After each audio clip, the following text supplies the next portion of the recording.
Corporation has a long and varied history within the oil industry. The company is the largest publicly traded oil and petrochemical business in the world, operating in the majority of the world's companies under the brands Exxon, Mobil, and Esso. Exxon Mobil is headquartered Irving, Texas, but is nearing completion on a 3 million square feet corporate campus in the city of Spring, a suburb of Houston as of December 31, 2016. The company had exploration and development activities in areas onshore and offshore in the lower 48 states of the United States and in Alaska. Its development activities focus on liquids-rich opportunities in the onshore United States, primarily in the Permian Basin of West Texas and New Mexico, the Basin oil play in North Dakota and Montana. In addition, gas development activities are in the Marcellus Shale of Pennsylvania and West Virginia, the Utica Shale of Ohio and the Haynesville Shale of East Texas and Louisiana.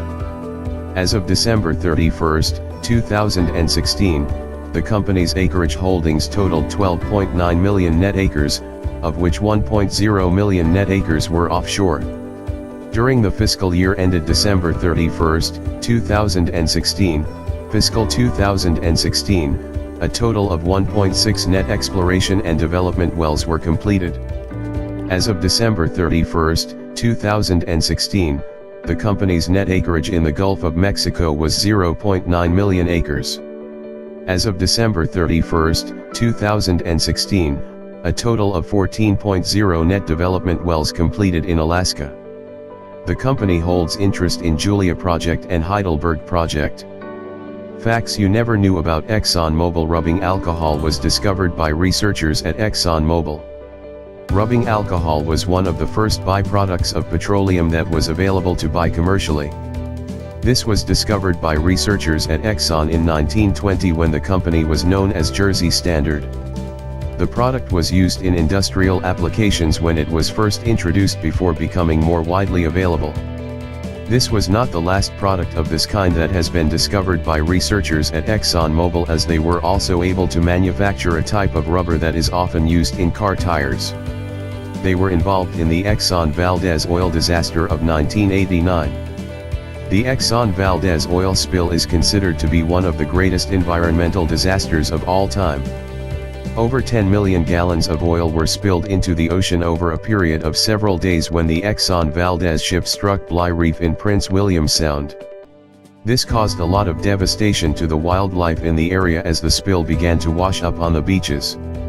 The problem was made worse by the fact that the area is not easily accessible by air or by sea, and this made the rescue operation much more difficult and did cause delays. They made one of the largest discoveries of oil and gas in the last decade. This was made in the Gulf of Mexico and was the first time a deep water well was used in this location. There is a lot of potential for a lot of oil to be mined from this location, but more investigation is needed to find out exactly how much oil there is available. We all know that oil is a finite resource and the chances of finding new oil fields are getting less all the time. This discovery could uncover enough oil to make the existing supply last many years longer than may have been thought possible. It is the largest of the world's big oil companies. Big oil was a term that was first used in the 1960s to describe the 5 major oil companies that were operating at this time. It has the largest share of the market of all the other companies, as well as the biggest cash flow and the biggest profits. It does not have a lot of competition in terms of other companies that could take this title away from them. Other companies may continue to grow in the future, but it is likely that Exxon Mobil will also grow, and even if this is at a smaller rate, other companies still have a lot of catching up to do. The oil that they have already will last for at least 14 years. It is a common misconception that once gas and oil run out that we will have to shift immediately to renewable energy sources. However, this is not the case, as Exxon has a lot of oil and gas in reserve that will last for a number of years.